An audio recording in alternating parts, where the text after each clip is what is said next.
देशभरातून अनेक घोडे विक्रीसाठी नंदुरबारच्या सारंगखेडमध्ये दाखल होत असतात आणि त्या घोड्यांची खरेदी आणि विक्रीतून मोठे उलाढाल सुद्धा होत असते।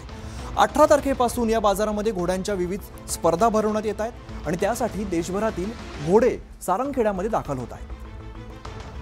देशातील सर्वात जुना अश्व बाजार म्हणून इतिहासकालीन नोंदी असलेल्या सारंगखेडा घोडे बाजार सध्या सुरू आहे। देशभरातून घोडे विक्रीसाठी इकडे दाखल होत असतात। घोड्यांच्या खरेदी विक्रीतून मोठी उलाढाल इकडे होत असते।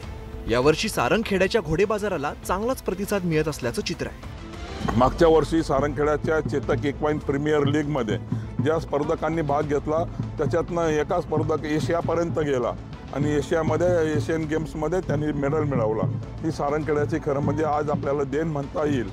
सारंगखेडा घोडे बाजारात 2 दिवसात 60 लाखांहून अधिकची उलाढाल झाली। 2 दिवसातच 150हून अधिक घोड्यांची खरेदी झाली।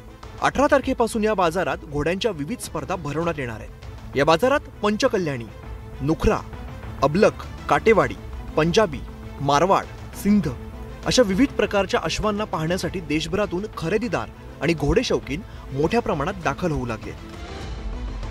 इथे आपल्या सांगलीमध्ये एक शर्यत आयोजित करण्यात आलेली होती जी बघून तुम्ही थक्क व्हाल।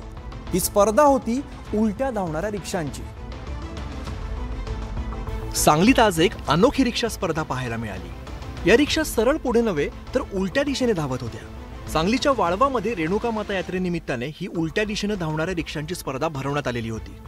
उलट्या धावणाऱ्या रिक्षा पाहण्यासाठी पंचक्रोशीतील नागरिकांनी मोठी गर्दी केली होती। कमीत कमी वेळेत जास्तीत जास्त अंतर कापण्याच्या या स्पर्धेत रिक्षा चालकांचा थरार आणि कौशल्य पाहायला मिळालं। अत्यंत चुरशीने ही स्पर्धा खेळली जाते। त्यासाठी अनेक दिवस हे रिक्षा चालक सराव करत असतात। कमीत कमी वेळेत जास्तीत जास्त अंतर उलट्या दिशेने पार केलेल्या स्पर्धेतील विजेत्या रिक्षा चालकांना रोख रक्कम देत सन्मानित करण्यात आले।